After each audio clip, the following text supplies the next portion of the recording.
10,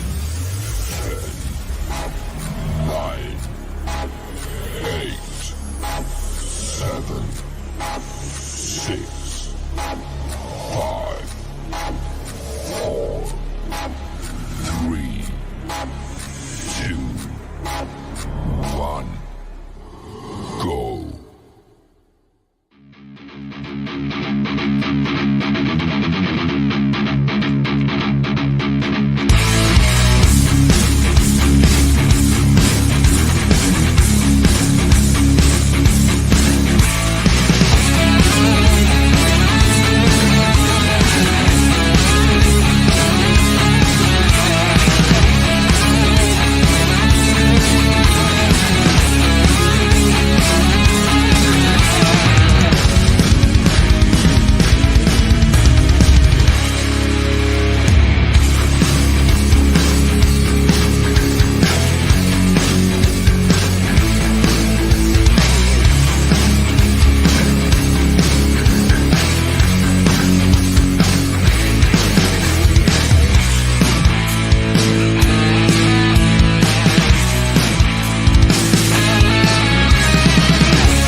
Good evening, ladies and gentlemen, and welcome to another episode of Champions Belt Club podcast. I'm your host, Jason Davis, and this is my co-host and brother from another mother, Mr. Tony T. Good evening, Tony. How are you doing this evening? I'm getting over a cold, but I'm good to go, man. I'm really You ready to rock, are you? Oh yeah. Awesome. Quick couple shout outs to Nor and Ben Walker who are watching and have commented so far. Absolutely. Good evening, Nor, all the way from Malaysia. Thank you, my brother, for joining us. Glad to have you here. Thank you very much. Yeah, that's awesome. And our good friend, Mr. Ben Walker, thank you for joining us, Ben. It's great to have you here tonight, buddy. Formerly of Chicago, now of Denver, Colorado area. Yes, absolutely. So we have a very special guest this evening. Do you want to sort of give us a little info on our guest? Yeah, so I did a podcast, with this guy on his channel. I first met Smash actually on an LJN podcast with my buddy Zash, who was in Australia, and that's where we met, and we really hit it off. He's just an awesome, funny guy. You guys are gonna love him. So let's bring on my buddy Smash Ventura. Let's do it.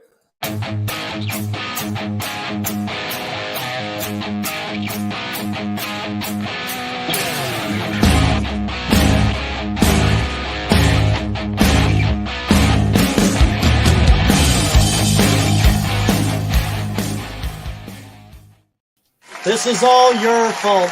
Beautiful. Now, how can I stay mad at you? Oh, we're on the air? Oh, we'll talk Welcome, about it Smash Ventura, ladies and gentlemen. Thank you. Holy Thanks for mackerel. coming on, Smash, man. It's awesome to have you. It's great to meet you. I am honored to be on here, Jason. It's an honor to meet you. And ironically, in the radio business, I also have a friend named Jason Davis. So you're either a pod person or something's going on. There you go. It's possible. It's great to be here with you and Tony. And, this is only the second or third public appearance I've made since October. So I'm really honored to be here with you guys and talk wrestling and hang out. Little background on me. I've been in radio for about 20 or 25 years. And 15 years ago, I came up with the Smash Ventura. Well, longer than that, but I started being Smash Ventura on the air. And a quick story about that. Smash Ventura is inspired by my love of Demolition Smash and Jesse the Body Ventura. Nice. Awesome. So that's my homage to classic WWF. And I thought one day when I'm all grown up, I'm going to look like a guy from MTV and I'm going to be rocking my WWF sounding name and I'm going to be cool. That's awesome. Right on, man. That's awesome. So real quick, I also expanded into YouTube in 2016. And right now I've been on hiatus for a while, but we're making a big comeback and I'm excited about it. But it begins here tonight with you gentlemen. So thank you for having me. Well, we're thrilled to be part of that and thrilled to have you here. Just going to give a quick shout out to Cedric. Hey, buddy, thanks for joining us tonight. Thanks for being here, Facebook user. If you want to just give SteamYard permission to see you, If you just click on the link, that will actually allow us to see your name. But thanks very much for being here. And shout out to Max, buddy. Thanks for being here. We really appreciate it. Hey, Max, baby. Thank you, darling. I'll tell you what, it's MTV and it's Joey. wrestling. Joey Gray in the house. Nice to see Joey! you, Joey. Awesome. So everybody having a good week so far? Man, I'll tell you, the win doesn't stand a chance against Smash Ventura. All right. Aquanet and Smash. Right on. So I thought I'd open up tonight with just a little bit of dirt sheets and draws so we can get into a little bit of the news of the week in wrestling.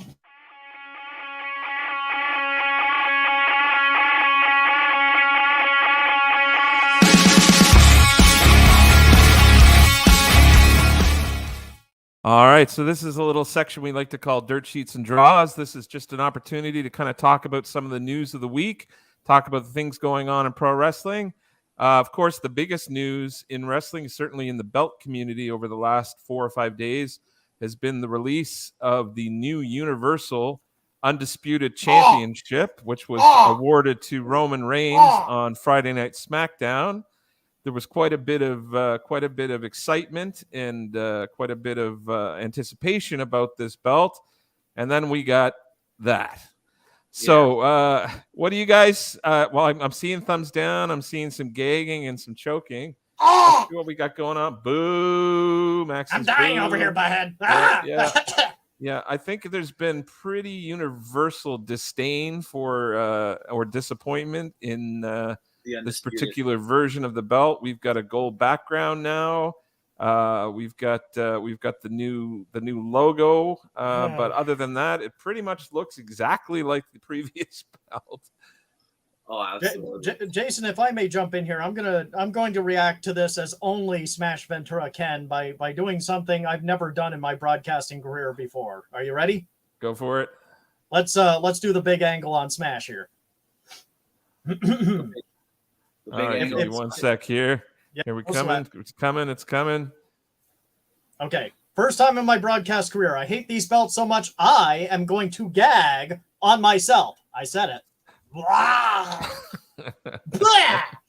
It tastes like 80s. Nice. So awesome. Tyler says, nothing special about that belt. Facebook user says, time for new design. Feels like a deja vu. Yes. Max says, Snoop Dogg belt with a black strap. Not wrong, my friend. he's got it. Not wrong at all. Let's see. Yeah, I must say I like the new Undisputed. Not here, by the way. Nor here, by the way. Switching to YouTube. Haha, absolutely nor. But he prefers the New World title. So I did put the other title belt up just for comparison. It does kind of seem as though perhaps. Whoops, get that back up. It does seem as though. Seth might have gotten the better end of the deal in this particular handout of belts. Yeah, not a lot going on here new. Probably a bit of a letdown for sure.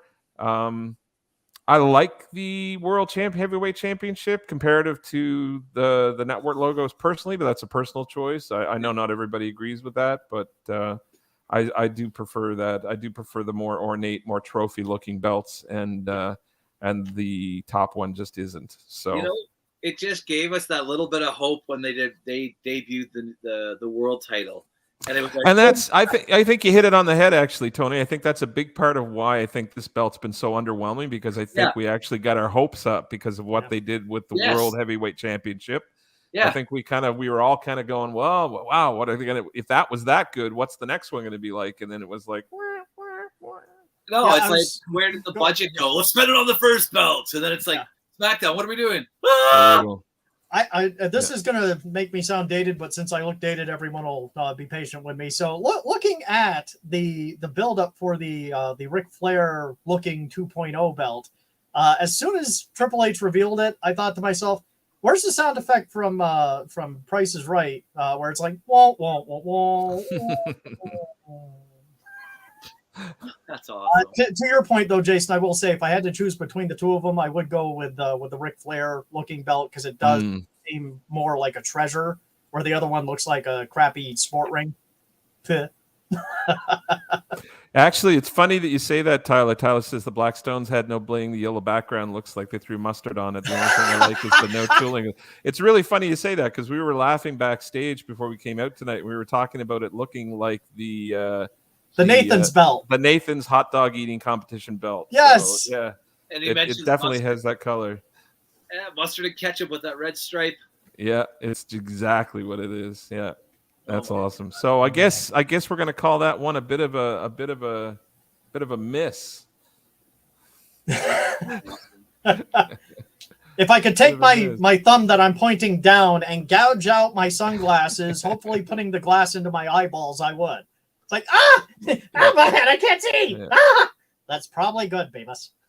So then the next little bit of news that came up this week, which was kind of interesting, I thought, was there was a little bit of a Twitter beef happening between Lacey Evans and Sergeant Slaughter's daughter over the weekend. Lacey Evans came out with a new look this week that was very Sergeant Slaughter-esque in its appearance. I don't know what they were thinking with the cobra on the hat, but otherwise it was very Sergeant Slaughter in terms of look. Let me just pull our banner down here so you can actually see that. You can actually see the article here. There we go. So our daughter said, "No, this is not okay at WWE. Who the fuck does Lacey Evans WWE think she is? There's only one at Sergeant Slaughter. There's only one Slaughter daughter, and she's just a poser." Yikes. Well, like I said, I happen to be friends with Slaughter's daughter on Facebook, and we haven't chatted in depth or anything, but she's very nice. And honestly, on the one hand, gimmick-wise, what can they do that we haven't seen before? Which is a problem. Yep. But yet, on the other hand, it's like, okay, if you're gonna give her an army look, is there something else we can do that isn't quite so obviously Sergeant Slaughter? And I think Joey actually just hit on the point that I had brought up earlier as well, and I kind of agree with him. I think Evans is a Marine. Mm-hmm. She served for a number of years. Sergeant Slaughter played one on TV, Mm-hmm. and so I think there's definitely some respect that has to be sort of shown towards Lacey Evans in context. Is that true, of Tyler? It. Yeah. Yeah, I wasn't aware of that. Yeah. Did Slaughter give her permission? Because that changes that. I believe so, and I believe that's true as well. And Okay. I imagine that his daughter sort of creating this is just sort of meant to add a little bit of publicity and a little bit of controversy, because we know controversy sells, of course. So, yeah, absolutely. Wait a minute. Controversy sells? Shall I tell you what I'm wearing under my desk? So this could be a whole lot of no news, or this could be the case of somebody trying to defend their father's their intellectual property. But there's something to be said about the fact that Lacey Evans is in fact a Marine, so perhaps deserves to I can't think of anybody else in the company that probably deserves to have that gimmick more than she does. Yeah, well, I mean, if we add that wrinkle, then it becomes a different discussion, I think, because then it goes past gimmicks. But it's just tricky, because I get what they're trying to do. I mean, back when we were growing up, you could easily tell Ted DiBiase from Mr. Perfect, from Ultimate Warrior, and all those guys at a glance. Mm-hmm. And so I get that they're trying to come up with distinctive looks so that not everyone looks the same, which has been a problem for a while, in my opinion. But yeah, I mean, I got no beef against Lacey, but in fairness, I guess I don't know enough about what's going on inside the situation. But I'm hoping this works out for her, because I think she really is talented, and she's a very good athlete. She's an exceptional athlete. Mm-hmm. So I think if they can tap into, they obviously haven't found the right gimmick for her, and so if this helps her get over, and helps her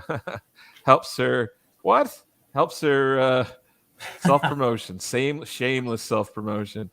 If this helps get her over, I think it's great. I think she has a right to use the gimmick. She certainly earned the right to use the gimmick based on the fact that she is a U.S. Marine herself, and the fact that Sergeant Slaughter has also given her permission to use it. So, Yeah, well, see, like I said, once you put in that, okay, she served, then that changes the discussion a bit because, okay, who am I to say, okay, well, I still don't like it because that wouldn't be right in my opinion. So There you go.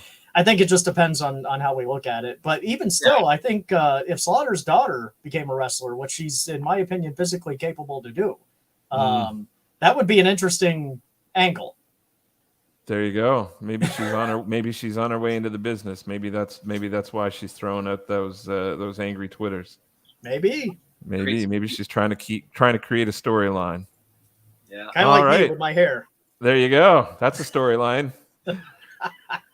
Other little bit of news, and again, this is just dirt sheet fodder. Another bit of news that came out recently is the fact that Tony Khan is possibly trying to court Bill Goldberg into a retirement match in AEW. Apparently, Bill isn't very happy with the WWE right now.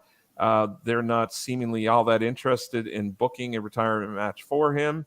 We know that he's very good friends with Steve Borden, aka Sting, who is also quite happy in AEW and has been treated quite well by the company. So there's quite a lot of steam behind the story, and I guess we'll have to see how it turns out. What do you guys think? Tony, you first. Yeah, thanks, Smash. I'd love to see Goldberg go there, and I'd love to see him have more than just a retirement match. I like the idea because Goldberg can still pull it off, and the idea of him returning to TNT and TBS, there's a natural build in there. Mm-hmm. But my question would be, who on the AEW roster that is an AEW guy do you put him against? That's the question. So what would you do with him? You're going to give him his retirement match. Who are you going to put him in the ring with? Wardlow. Ooh. That guy that was a bodyguard for MJF. Forgive me, folks. I don't follow the current stuff too closely, but Wardlow or that would be good. What is it? Brian Cage, the other guy that's pretty jacked. Yes.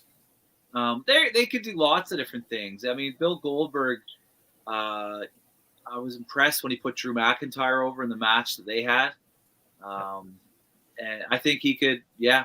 I think they could have some. I think they could do some good stuff with him, like they've done with Sting.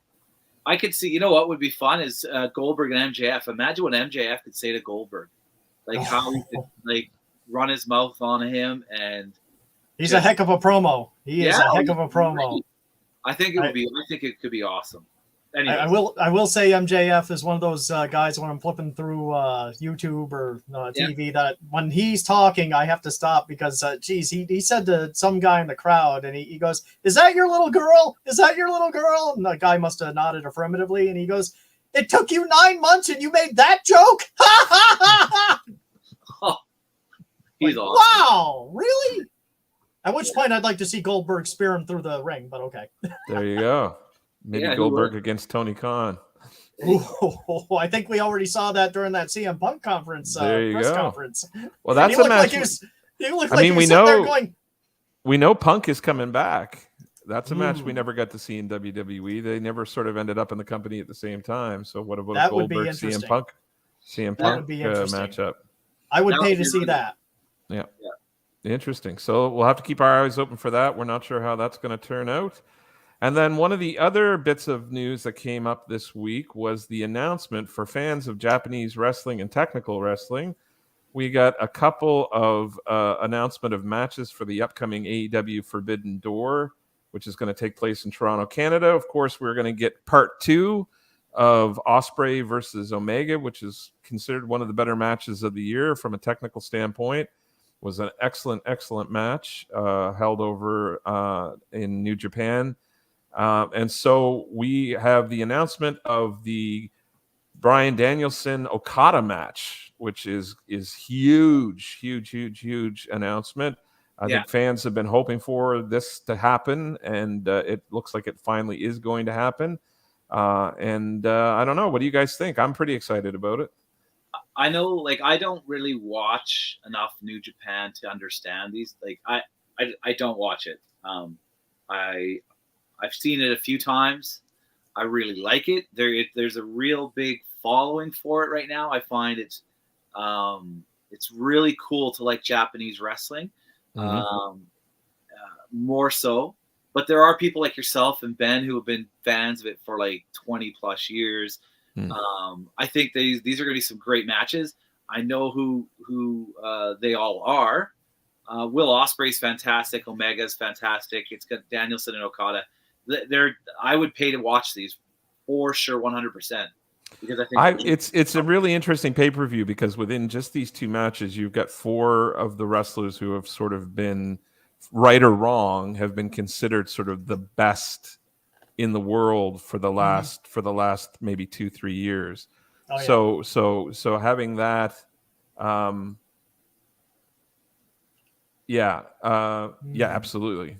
Nora would say that, yeah. I don't know if Danielson can hang on an Okada match at this point. Yeah, I don't know either. That's kind of, it's going to be interesting to see, Joey. I don't know where, because we haven't really seen Danielson pushed that way in AEW, so I don't know if he's got that in him or not, but it'll be interesting to see. I hope so. I would have loved to have had this match 4 years ago or 5 years ago when Danielson was more in his sort of his prime and Okada was coming into his. But it still feels like it's still close enough to their prime that we're still going to get a really good match. So. And even still, with the level of performer that each man is, I think they're going to work well together and deliver something that'll have us guessing till the last minute. Absolutely. So I'm excited to see it. I think we're going to see some exciting stuff in that matchup. And I think it should. I think those guys could really bring a lot of great stuff out of each other. So I think that could be quite good. All right, so we're going to move on from that, and we're going to move into a section that the show that I'm really excited about tonight, because you guys both have something you're going to show off tonight. We are going to move into our belt of the week.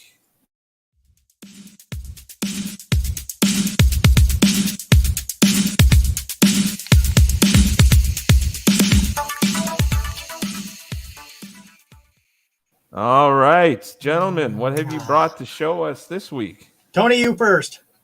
Mine was made by Muhammad Arham of Ham Here Championship Belt. Ooh. The Hogan 86. And Smash, you and I share this in common. This belt is our favorite belts in wrestling.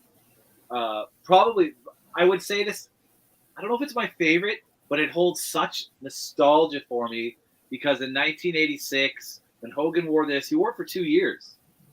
Right? So this was a belt that wow, the power's flickering. I hope the power doesn't go out. That would suck. This is a if belt we disappear, folks, it's because the power went out. Yeah. That's a belt. I'm sure, Smash, you said it's a belt you wanted since you were a kid. It was a belt I wanted. When we were kids, we had the foam version of it when we were little.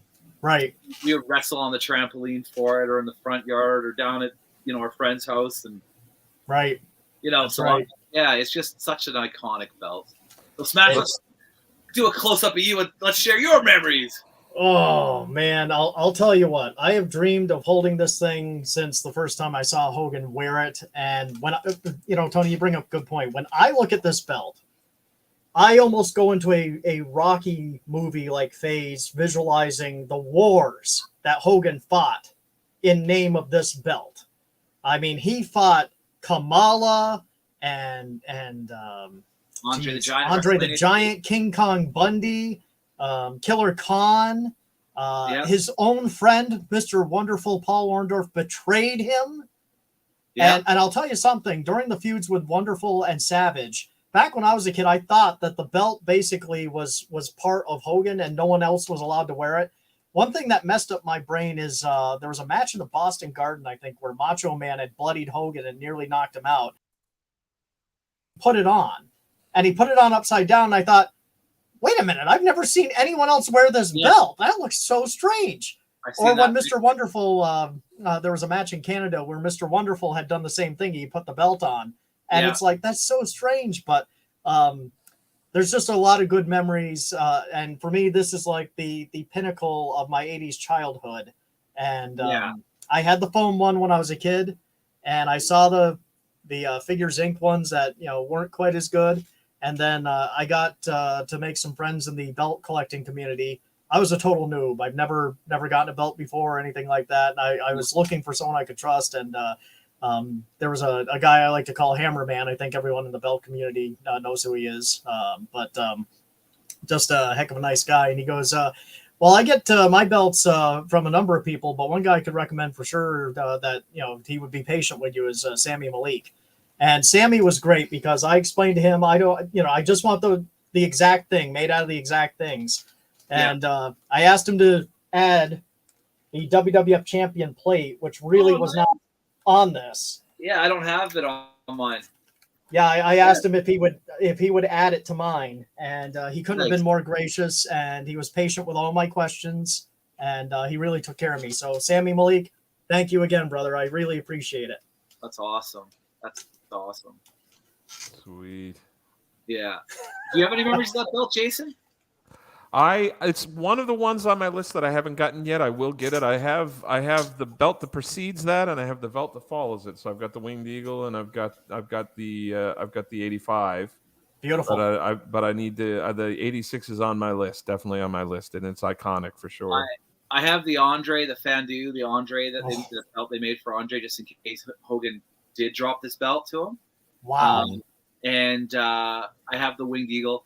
I have the 84. But right now, I have Muhammad of Rana belts making me the 84 and the 85, and he's making them CNC. So they're going to be really crisp.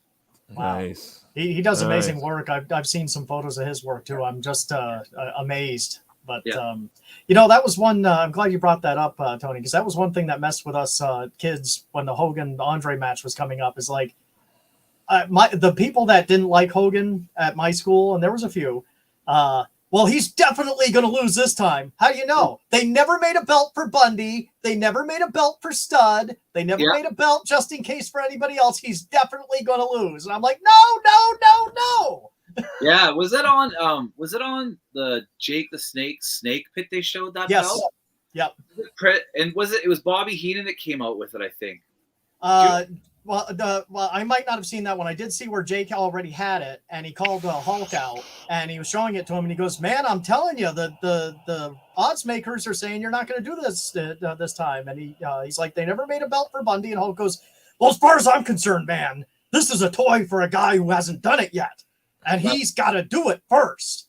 So you can put that away because he ain't never going to need it." Yeah. Facebook user says, "What's up, guys? Go to StreamYard and allow them to show us your name." Facebook user. Yeah, if you click on the link in the group for StreamYard, it'll let us see you, and then we'll be able to see what your name is. But thanks for joining us. Thanks for hanging out. Excuse me. It's time to go into our next segment, guys. Our next segment is, of course, quiz time.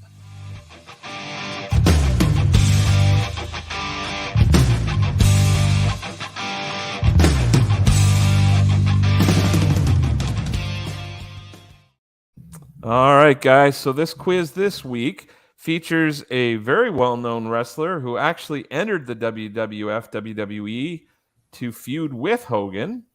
He was actually recruited by Hogan for the WWF, WWE. He was a guest actor on a Hogan film. That's where Hogan and he actually first crossed paths and met each other. So I'm going to give you his list of belts, and I'm going to ask if you can name this wrestler. If you know the answer, type it in the chat comments and let us know what you think it is. This wrestler won, of course, the WWE Championship, the WWE World Heavyweight Championship, the WWE Hardcore Championship, the WWE World Tag Team Championship, the WCW Tag Team Championship, the USWA Unified World Heavyweight Championship, and the WCWA Texas Heavyweight Championship. That's a good hint, that Texas Heavyweight Championship. I never knew he had the USWA Unified title. I thought only Jerry the King Lawler held that one. Timing. It's all about the timing. Well, Lawler kind of lost it to a lot of guys. Sid was another guy I was thinking of. Really? I didn't know that. I thought it was never defended. It's just that Lawler always won it back. Like, okay, you can have the belt for 2 seconds. Now it's mine. Facebook user. You get it? Yes, but if they'd use StreamYard, we would know who Facebook user is. I don't know. That seems like a good Facebook wrestling user gimmick. says Taker. Oh, my brother, you are correct. Woo! This is in fact the Undertaker that we are talking about. And I'd like to throw in that Taker's debut match was against Bruiser freaking Brody. Talk about pressure. Right? Really? Yeah.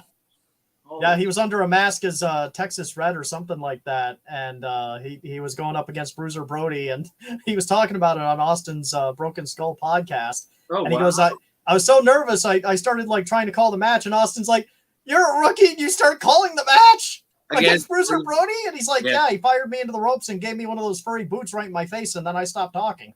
Yeah. That's awesome. And the film that I was referencing that he co-starred with Hogan in, had a minor role in, was actually Urban Commando. Oh, Suburban Commando. Sorry, Suburban Commando. So if you go back and look, you'll find he was one of the bounty hunters, one of the alien bounty hunters in that film.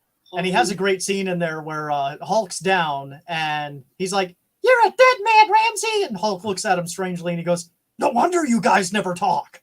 Oh my God. I have to check that out. Love that. So there you go. So there we go. The Undertaker. All right. Very nice. Well, I think it's actually time to move on to our next segment. And the next segment is going to feature a very, very special Collector's Corner. Let's just pull that up.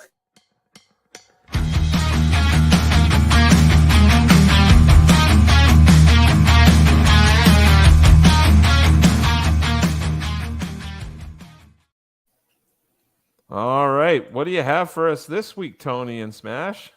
I have nothing. I have Smash, and Smash is going to smash it with the collectible of the week. Sweet. Would you like to tell us a little bit about this collectible, Smash? Yeah, let me give you a little background. First off, two very talented gentlemen. I don't know if technically you've made it once you have a figure of your own, but when other people put their time and talent and effort into making a figure of you, it's a very humbling but awesome feeling. So the head for this Smash Ventura figure, LJN style, was sculpted by the great Tom Veg. And I think a lot of people are familiar with Tom Veg's work. I call him the modern day master sculptor. Nice. And heck of a nice guy and great talent. And he nailed my face. He just... Let me bring that up for everybody so they can actually see what you're talking about. Let's take a look at that while I'm talking there. There you go. There it is. And again, Tom Veg did an amazing job. And then another great friend, Zashman, which I know a lot of people are familiar with him. Yeah. I became friends with him on the Figure Guys podcast. And we hit it off naturally. And then I've had the opportunity to do some work for him with his intros for his podcast and stuff. And I've been a guest on their show a number of times. And so Zash always wanted to do an LJN version of me with that head. For me, which I'm just really grateful for. Like I said, it's just a humbling feeling that someone would take the time and effort to make a figure of me. I'm just a 80s radio guy and a YouTube dude, but I'm just really flattered and honored. And that's on its way to the mail to me right now. So I can't wait to show it off. But I can't thank Tom Veg or Zashman enough for that. That's just very amazing. Thank you, guys. That's where we met, actually, was the Figures Guy podcast. That was the first. Yes, that's right. Together. We go way back. What figure was this particular figure based on, Smash? I think it's classic Freddie Blassie, isn't it? Yes. Excellent, Tony. Excellent. Tony, you don't happen to have a Freddie Blassie there for comparison, do you? Yes, just so people can see the level of artistry and craftsmanship that went into making this. I don't. The original one's somewhere back there. I have the one that I made when he managed Hogan. Okay, right on. Yeah. Okay. So by comparison, I'll just pull up. I'll put this up on Tony. Yeah. That's more or less what they started with. More or less that. Yeah, I would have never seen me coming out of a Freddie Blassie, especially since I've lost about 30 pounds. But Zash is an amazing craftsman. Like I said, I don't know why anyone would want to make a figure of me. I've had people say that's what they turned it into, which is pretty bloody impressive. Yeah, I mean, it looks like a legit figure, and of course, being an 80s WWF fan, and my name being my nod to my love of 80s WWF, Demolition Smash, and Jesse the Body Ventura. It feels like I'm. Yeah. There you go. Smash Ventura. Nice. Thanks for joining us, Doug. We really appreciate it. Thanks for hanging out. Hey, Doug. I I think honored is too small of a word, but like I said, when somebody goes to that kind of trouble just because they like your radio show or your YouTube show or they think you're a great guy, it's like, wow, so it's humbling but also awesome at the same time. That's awesome. I was gonna try and make a couple LJNs for a couple of the local wrestlers here, but it's too hard. It's such hard work. Like there's a lot of time put into making this, and then you have another figure. They have another figure. Now again, Tom Baghead, and this is one that I did myself out of Jack's Ruthless Aggression parts. That's amazing. That's you did that yourself. Yes, I custom. So like that's crazy. You created yourself. Let's see if we can keep that shot. Yourself in your own image. Right. Well, let's see. So here's Dusty Rhodes. Yeah. I apologize for the blurriness, but this is again another great. Tom Baghead. Yeah. And I'll take off the shirt. Dusty. My main skill I collect in is Jack's RA, but this is an interesting combination. So what I use for the torso is actually a Rikishi. Really? Okay. Yep. Wow. So they didn't make a Dusty Rhodes figure for this series? They did, but he was either on the Hacksaw Jim Duggan size body or the Kamala size body. Oh, so he was way too big. I didn't like either version, so I did this one. Yeah. Okay. And then let me flip my camera off for a minute, and I'll go grab my Andre, which is another interesting story. I'll be right back. Awesome. I love that. Like the show that I was on with Smash was with guys who make the custom LJNs. And they also collected some of the other figures. I haven't on figures, but yeah, nice. Okay. Now, this is a Jack's Ruthless Aggression Andre, but it has the small Austin boots. Yeah. And then it has the big hands that come with like Earthquake and Typhoon. Okay. And then these here are one of the Amaga's arms. So there were like 3 or 4 versions of Amaga. Okay. And so that's his arms. Yeah. And then the chest is as I call it, a pop belly Umaga figure. Oh, wow. So go ahead. How do you get them apart to put them together like that? Well, in the case of this, like the Umaga torso would hang off because it's wider than the Andre tights, right? Yeah. So basically, I'd take the top and I'd have a Dremel at an angle, and I'd kind of edge that stomach a little bit. Okay. So that it will look natural, Yeah. Yeah. But so there's my Andre. Nice. Awesome. It's like Andre's strange to nail because he's a strange build, but I'm really thrilled with how that came out. But anyhow, I have a Blackstrap, and I have a custom of him that I did before I got. I'm jealous. I'm jealous of you guys up north because we never got the Black Series down here. Yeah, this figure never came to the States. Yeah. Anyways, yeah. Anyhow. Take it over. Well, wait a minute now. This could be interesting. Let's do like WrestleMania.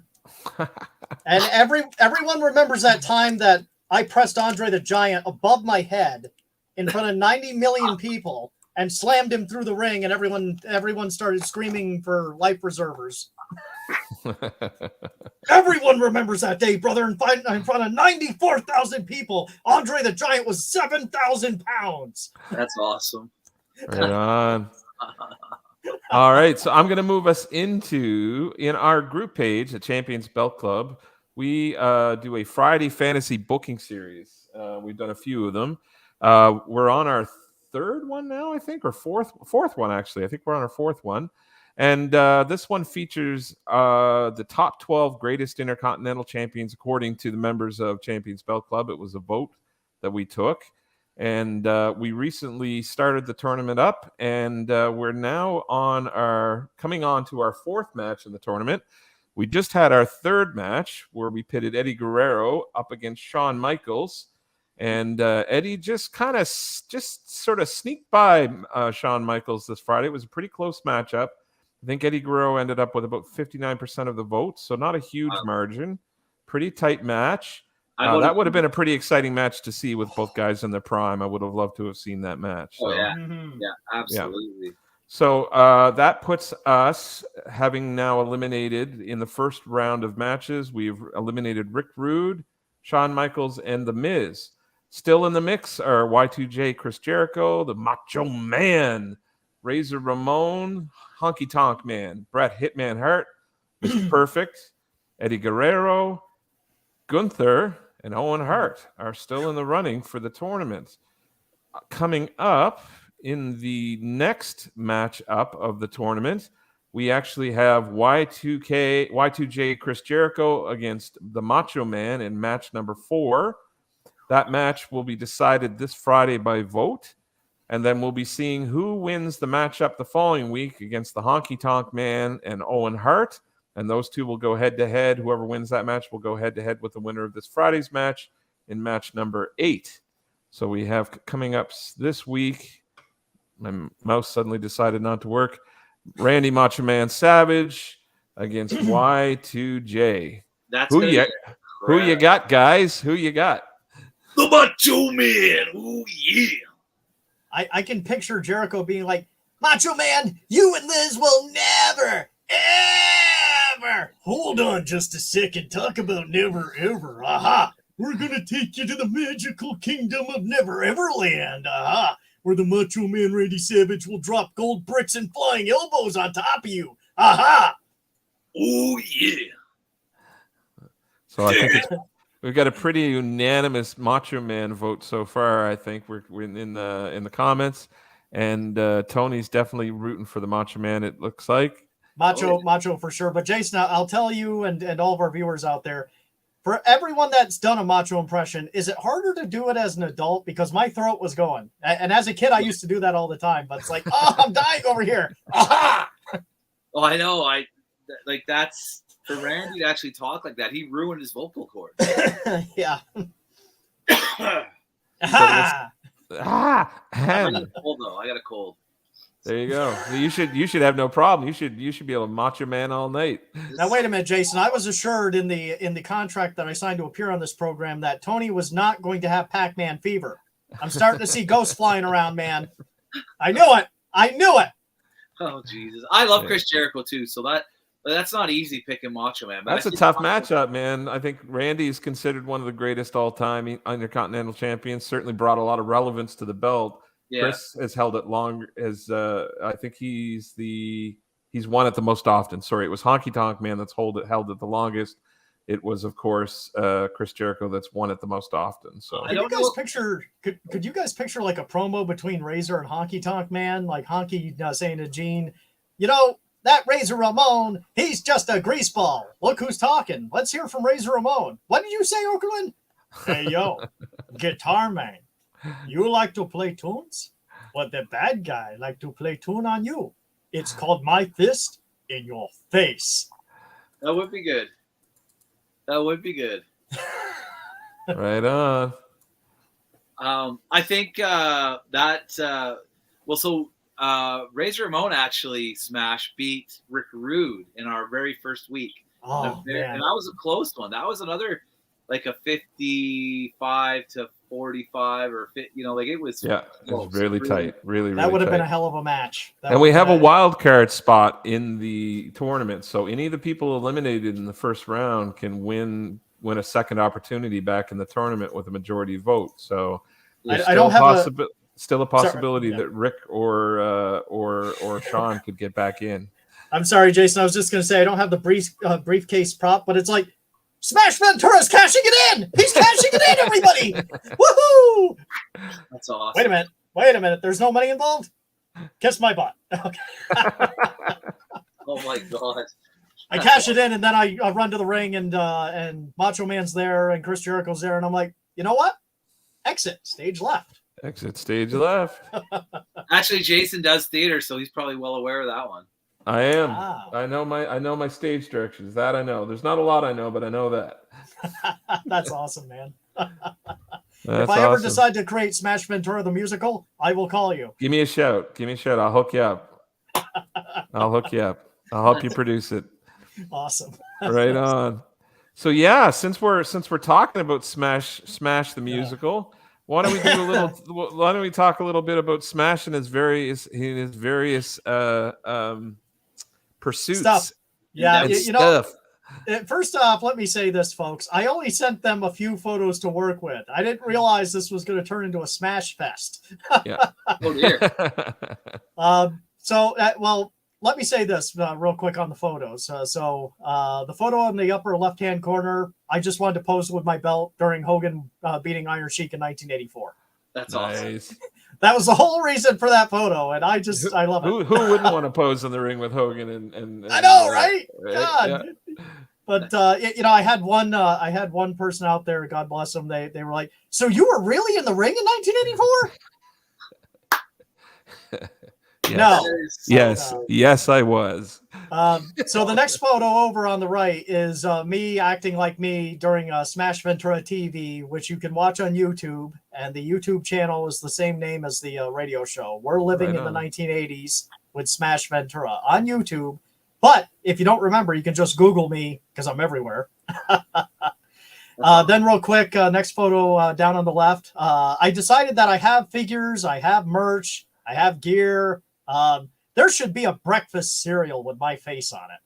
So there I am posing. The 80s. Yeah, there I am posing with my breakfast cereal, fictional, of course. Smash Ventura's Radios. Nice. That's so good. Yeah. So then the next one, me on the right, is actually what the YouTube set looks like when I'm not using the green screen magic. Right on. Nice. The one above it actually is a rendered CGI set that I created. So there's the difference.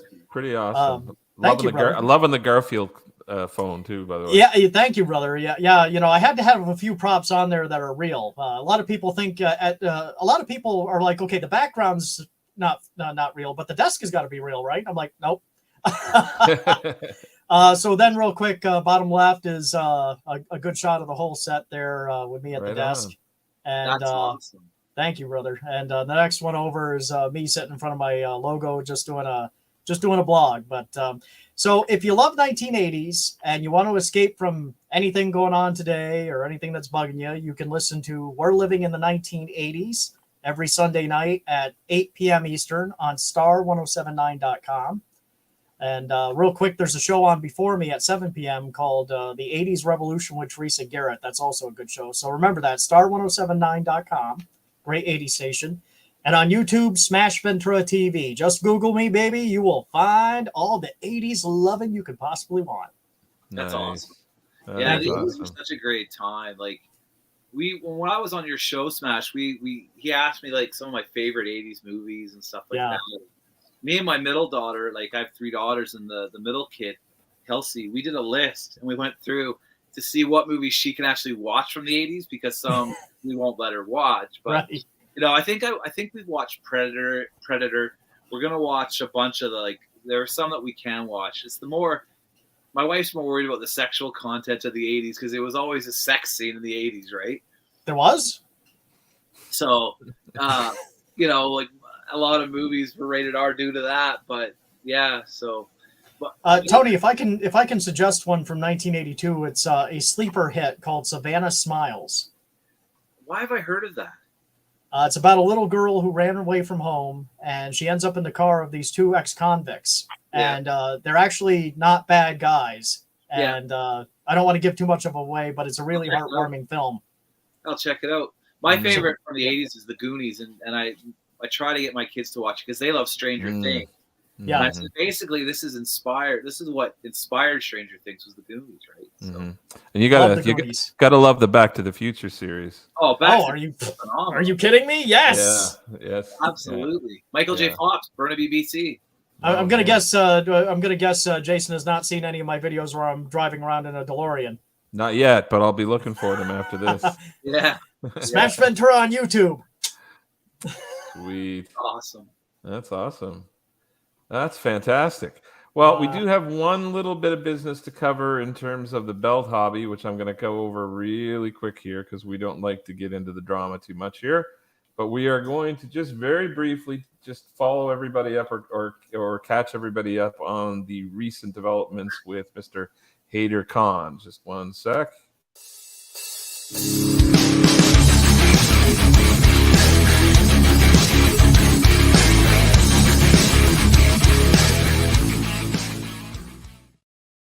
All right. So now I don't want to get too much into this for too long because we don't like to get into the drama in here. We like to keep things positive and and keep things fun.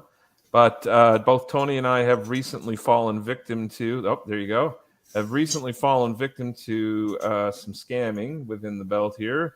Yeah. And so I just thought, because the only reason we even actually bring this up in the room, in the group, is because at one point we were sort of helping promote this guy. And so I feel it would be irresponsible for us not to update everybody and let them know what's going on, just so that you can protect yourselves and make sure that you don't fall victim to the same stuff that we did. In general, I try to keep this stuff off the page and not to get into some of all the drama, but it is worth mentioning because at one point in time we were actually promoting this gentleman and trying to help him sell belts at one point. So there was a maker that was partnering with a few friends of ours in the hobby by the name of Mr. Hader Khan.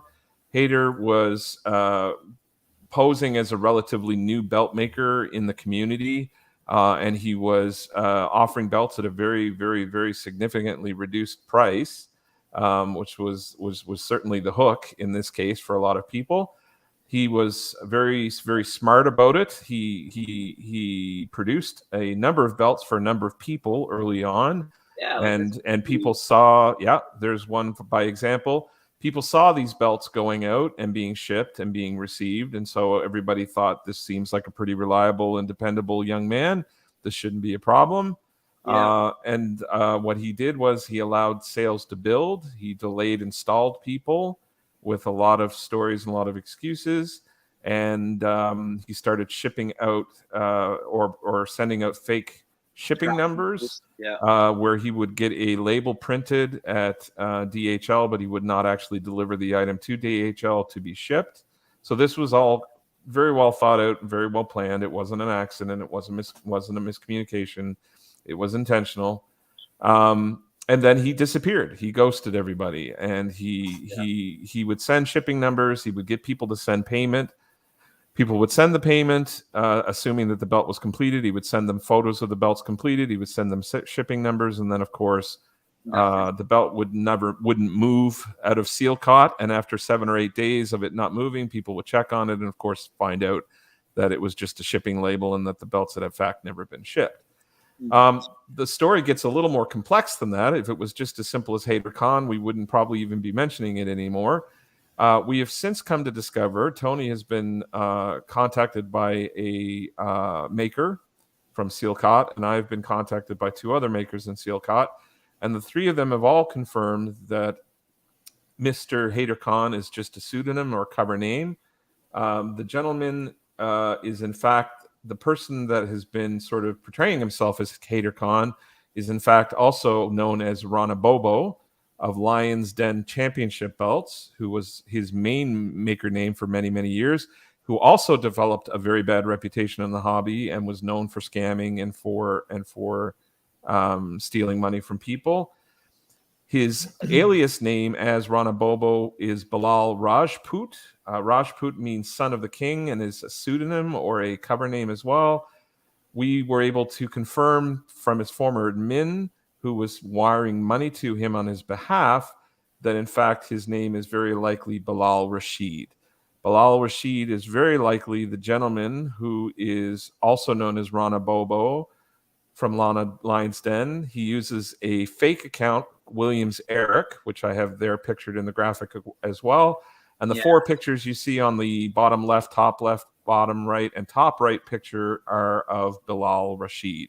Yeah. This is very likely the gentleman who has been posing as Hader Khan, who has been posing as Rana Bobo, who also poses as Bilal Rajput and Williams Eric. They're all the same guy. And so we're saying this and going on the air and posting it in the group because we want you guys to be aware of it. Yeah. We want you to know these names, and we want you to avoid it if you can, because I can tell you from personal experience, it doesn't turn out well. Yeah. Yeah, it was the shits. And with that being said, to lighten this up a little bit, that guy gets an Andre the Giant quality fart. There you go. Yeah. It's just not cool that he did that to not just Horrible. me, yeah, to you, Jason. There's a few other people too. I have messages. It's coming up on almost a dozen people now that I've been hearing from, both in his former page and in other groups as well. Yeah. So Yeah. it's at least it's getting close to 10 to 12 people that he's got on the hook. Mhm. So, and who knows how many others with other names and other accounts that he's pulled the same thing. So, And the thing is, he's not going to stop. He'll just create a new account. he will. And He will. it's just, So the general rule of thumb is, if you're going to collect belts and you're going to work with overseas makers, know who you're working with.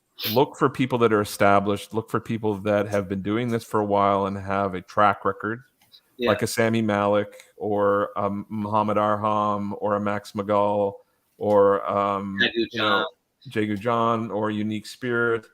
People that have been Muhammad of Rana belts. Muhammad of Rana belts. People that have been doing it. Muhammad Usman. People that have been doing it for quite a while. Yeah. And have a long track record. Yeah. And I'm sure, please, makers, if anybody sees this video after, please don't be offended if I didn't say your name. Yeah. I'm sure if you fall in that category, then you know I'm talking about you as well. But look for people that have been doing it for a while, that have a good track record, that have been turning out belts for a while and have been serving a lot of different customers, and you're generally going to be safe. You got to watch out for this $200 to $250 range of belts. I'm seeing a lot of the scamming happening in that area. These are expensive things that cost money. They just do, because there's a lot of work that goes into creating these. Yeah. So if it looks like it's too good to be true, it probably is. So like if somebody's offering you a belt for $185, $170, or $160, what you get isn't probably going to be worth it. And that's assuming you even get it. And so just be careful. Really watch out. If you're dealing in that margin of $200 to $250, really do your homework, because you got to make sure that the person you're dealing with is legitimate. So, and if I can throw in, Jason, this is the first belt I've ever gotten, and so don't be afraid to join a belt group and ask people questions, because I was a total noob with this. So I joined a few belt groups, introduced myself around. You know, they're all the belt communities I've gotten involved with, everyone's been awesome to me, despite my ignorance in collecting these things at first. And everyone was nice with the advice and answering my questions and what to be aware of. And one tip I got early on was, if you get a random message out of nowhere for some guy who says, "Hey, I make belts and I can cut you a great deal," block them immediately. Yeah. But I joined a bunch of belt groups, and I met some belt collectors and belt makers, and it helped me a lot. So don't be afraid to ask questions. You're not going to be made fun of or anything. Everyone I've talked to has been very welcoming. So Dan McCann said, "I made it." What does he mean by he made it? Hey, Dan, welcome, buddy. I think he might mean that he made it here in time for the show, maybe. Yeah. Dan! Welcome, Dan. Yeah, it's there's lots of people in the hobby that are really experienced, that can really are really useful and helpful, and are happy to help people in the hobby. Tony's been collecting for quite some time. There are quite a few people in a lot of different groups. Championship Belt Brothers is a great group to go to. The admins there and really know what they're doing. Wide World of Belts is a great place to go to.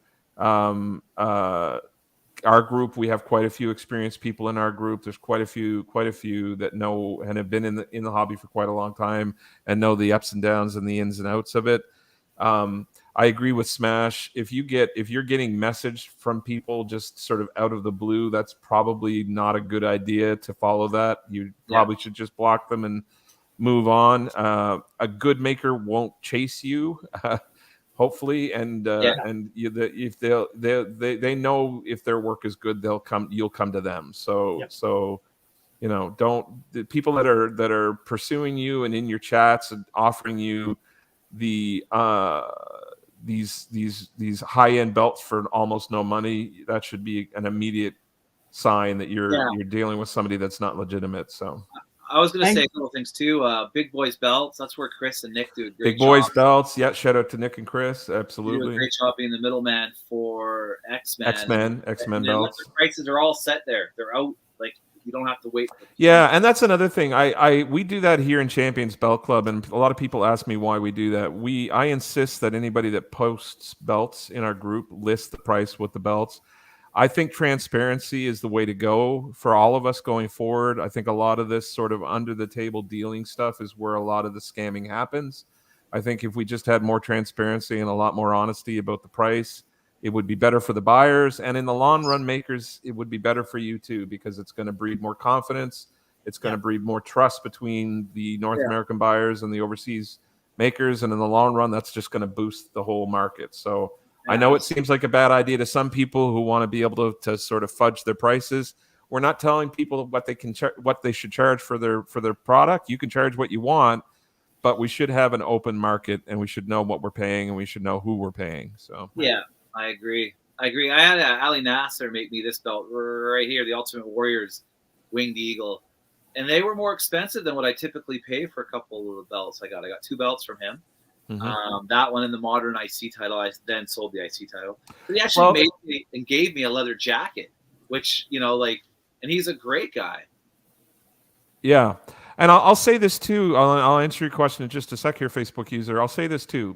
Makers that are charging a bit more for the belts, you're not going to get scammed by these guys, because the overhead that they're charging on the belts, the what they're making on those is enough of an incentive to continue making belts and make that their business. Yeah. If somebody's selling you a belt for $170 or $185 or $210, they're taking a hit on that belt probably in some way, shape, or form. And you have to ask yourself, why are they doing this? Are they just a really great human being, or is there an agenda here, or another line going on here? You're going to see scamming in the low end of this hobby. You're not going to see as much scamming in the higher end, and that's just the truth. You get what you pay for, and I've learned that the hard way myself recently, and I just want to make sure other people know that. Don't make my mistake. Don't make Tony's mistake. Yeah. Make sure if it looks too good to be true, it's probably too good to be true. And also, again, with joining belt groups and getting to know folks in the belt collecting community, don't think that you're asking too many questions, because I did. And like I said, it didn't matter how many questions I asked. Everyone was more than willing to help out. A bunch of guys, in fact, I was chatting with were like, we're going to save you from hitting every single pothole that we hit. Yeah. And I'm like, wow, thank you. And they're like, yeah, because, this is a family here. And, everyone should be able to enjoy this hobby and enjoy the nostalgia and the positive vibes without sending $500 in one direction and getting screwed. Absolutely. I couldn't agree more. Tony, so we have a question here. What are our thoughts of a maker making the network logo belts at 15 or 20 pounds by the specs of the replicas? So personally, I think I don't like it. I got mine. They're not heavy at all. They're quite light. I like it. Some people might not. Some people might want it more stacked. I'm not a big fan of the network logo belts to begin with, so I don't really like. And here's the thing: if you take a 20 or 15 pound belt to a wrestling event, and you've got it over your shoulder all night, that's going to be sore. That's going to be sore. This is not going to be sore. If I took this, I wouldn't. If I did take it, it's not going to hurt my shoulder. I'm not sure I understood. Like when I came into the hobby 3 years ago, there was a bit of people were kind of a bit obsessed at that time with the weight of the belts, and people were even like opening belts up and putting like weights into the belt to sort of make the belt feel heavier. And I guess it falls into sort of trying to make it more like the originals and more believable. But then I got my first big heavy belt. I got the IWW. Muhammad Arham made me an IWGP V4. And that thing's coming in at 16 or 17 pounds. Yeah. I really don't want to carry it around. Like, it's not a strength thing. It's just it's inconvenient. Yeah. I'll tell you, being new to this, first off, when this belt came in, I had the luxury of my dad lives in the apartment below me. So when this came in, my wife and it was like an event. Me and my wife went downstairs and we all sat around the box. And I said to Pop, I go, you do the honors. And of course, when he opened it, we're used to seeing guys like Hulk Hogan hold these things. Yeah. And when I said to Sammy, I go, is this exactly like his? Same material, same weight, whatnot? He goes, yeah, I do that. And I go, fantastic. So when he opened the box, we were all shocked because to us, at our scale of normal human being, the plate looks like a Ric Flair belt plate to me in my non-wrestler hands. Yeah. And then my father reached into the box and he pulls it out. And at first he's like, whoa, wait a minute. This thing weighs like one of those big bags of sugar that you get at the store, like not the one size, the big one. And so for me, I love that it has that weight. I love that it has that feel and it has that look. And so I'm really happy with it. And like I was saying to Jason before the show started, if I could afford to get another one, I would jump all over the Winged Eagle. Yeah, that's a beauty. That's classic. Yeah, I like the belts. I get some people are really into the weight of the belts and they want them to be heavy and they want them to be beefy and they want them to be thick. I mean, you do you. I think everybody's got their own tastes and their own preferences. So whatever you're into, man, do it. Absolutely, Jason. Whatever makes you happy, go for it. For me, it's like I didn't want it to weigh like King Kong Bundy, but I just just as much like the actual one as possible. That's all.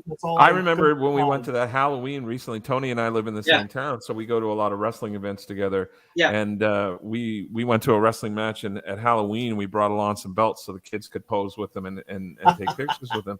And man, by intermission, I didn't want to hold it anymore. I was like, man, my heart went out to the wrestlers, man. I can see why it's almost kind of a rib in the business when they get the belt now. Because you imagine going around in an airport with this stuff and they're like trying to take it through customs and all this other stuff. I was tired of it after an hour of wrestling. Yeah. Yeah. I wore my heavier. Intercontinental title I took it off, but I remember I buried it under a bunch of stuff because I didn't want to right. Yeah, I was like, man, this is getting old. I was like, is there a kid here who just wants to hold this for the next hour? Yeah, right. Yeah. So that reminds me of a question that I'd like to ask you guys. I'll share my memory real quick. The first belt I ever held that was a real belt was Demolition Axe was wrestling the Independents. This is around 1996. And he came to my town, and he had his WWF tag title. Wow. And so, he'd post for pictures and let you hold the belt and whatnot. And I'm having memories of seeing people get hit in the head from across the ring with this thing. And I go to pick it up and I'm about 16 or 17 and I needed both hands. And I wasn't a weak kid by any means, but it's like, wow, it really weighs. And Axe is like, yeah, you're not going to go running off with that thing. Yeah. So my question to you guys is, when was the first belt that you guys held and what was it? My first belt. Put you on the spot. Would have been I've never seen a real belt before. So my first belt would have been that paper thin winged eagle I shared the other week. Okay. And that was for Father's Day 3-4 years. It'll be 4 years ago. Four Father's Day, so 3 years ago, that I got it. And I'll be honest, Smash, it brought me to tears. I felt like Shawn Michaels when the dream came true and he held it. It brought me too. Had a tear in my eye because it was something I'd wanted since I was a kid, right? So, I'm right there with you, brother. Yeah. First belt I ever held was the Atlantic Grand Prix Championship here in the Maritimes in Nova Scotia, which was an affiliate of the NWA. And he shared talent with Stu Hart in Calgary. So we got to see some ridiculously great wrestling here in the Maritimes just by default because the wrestlers would leave Calgary in the winter and come to Nova Scotia on the East Coast for the winter season because they didn't want to do that northern territory that Stu Hart was infamous for, putting them in a van and sending them into the frozen wastelands of the north. So I got to see Harley race. I got to see Macho Man and Lanny Poffo in a 300-seat venue, 400-seat venue. So like in a really small sports venue. And I got to hold must have been only 8 or 9 years old at the time, and I got to hold the Atlantic Grand Prix. It was more leather than metal. I remember that. It was like a really big leather strap with really, really small square leather metal plates, but it was it was just so cool to be able to hold something that you, because they had a local television program as well as the traveling to the various maritime provinces and touring. And it was, I'll never forget it. Yeah, it was amazing just to hold it and see it and be able to touch it. And it made it real, made it feel real. What, and did you, I know you were looking up artwork for that belt and you were going to try and get that belt made. Yeah, it's really hard because it's unfortunate because unfortunately that promotion folded back in the late 90s. And they didn't really do a great job of record keeping and whatnot. And it wasn't an area that was getting a lot of magazine attention or a lot of time. So all you can do is go back and look at old footage on videos. There's some grainy old footage on YouTube of Atlantic Grand Prix that you can watch that some guy converted from VHS over to nice. Video. So it's not super clear, but I'm still doing my research. I'm hoping I can sort of get that belt remade someday if I can get enough photographs or images of it. Yeah. I actually, so Smash, I was just going to tell you this. So behind Jason, there's a trophy case you can kind of see. And in that, he has the Stu Hart Stampede wrestling title, a replica. And I actually just got one made. So if you get that Atlantic Grand Prix one made, I'm definitely going to want to get that copy of that too. Yeah, it's my project right now. It's something I'm working on. So I'd really love to. It's a great piece of Canadian wrestling history. So I'd really love to get that. Man. That is made. Awesome. That's dedication right there. Yeah.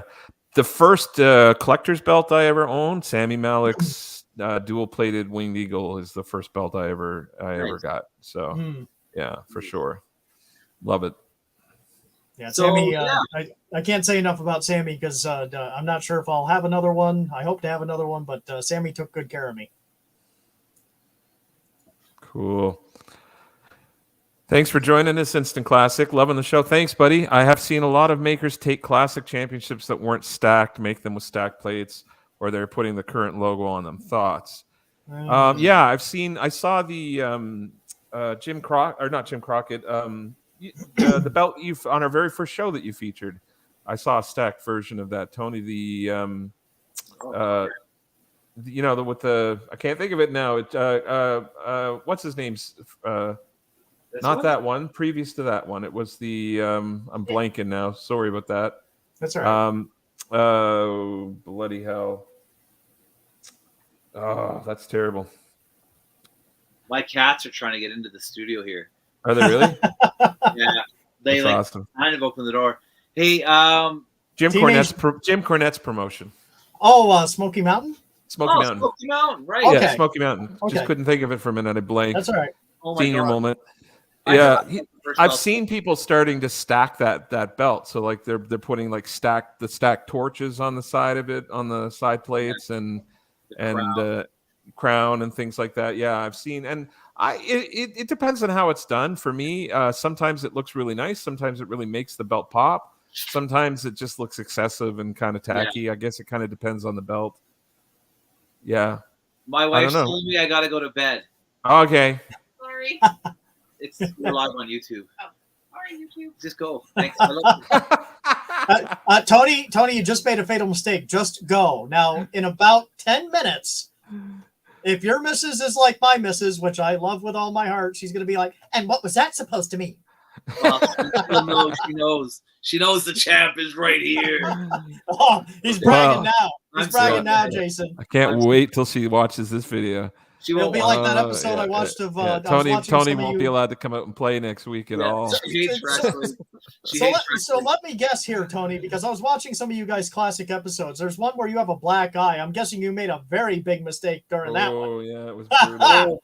that was my playing softball. I took a sure it was. I have witnesses. Yeah. Jason and I totally buy that. Yeah. Mm-hmm. Yeah. It had nothing to do with buying too many belts. It had nothing to do with you saying to your missus, just go. Just go. Just. And all right. The best one is it's recorded forever. It's gonna be forever. We don't want to get Tony into any more trouble tonight, so we're gonna call it a night tonight. Man Smash, thanks for coming on tonight, buddy. It was great to meet you and great to have you here. It was awesome. Thank you so much. Thank you, guys. Yeah, thank you so much, Tony. Anything you want to say before you go get killed? It was nice knowing you guys. Yeah, hope you're selling my belts, I guess. No, honestly though, Smash, it was so good to reconnect with you, man. Like the first time we met, we hit it off. We've sent messages to each other, just positive vibes, just hey, have a great day and stuff. And so it is a real pleasure to have you back on here, buddy. Thank you, brother. And, Thank you. Look forward to being on your show again, maybe sometime, or maybe even having you back here. Yeah, absolutely. I'm yeah, not well, gonna be around. definitely. I'm gonna be dead. Definitely. So Yeah. Well, Yeah, you know me, I might be looking for a new co-host, Smash. So you and I'll. well, that's right. Jason and I are friended now. So Tony, you might be in trouble. But I have to. I'm not used to doing a show without saying my catchphrase. So is it Go okay for if it, I squeeze brother. it in? Throw it in there, brother. I'm Smash Ventura. Until next time, take care, and I will see you in the past. Peace. and on that.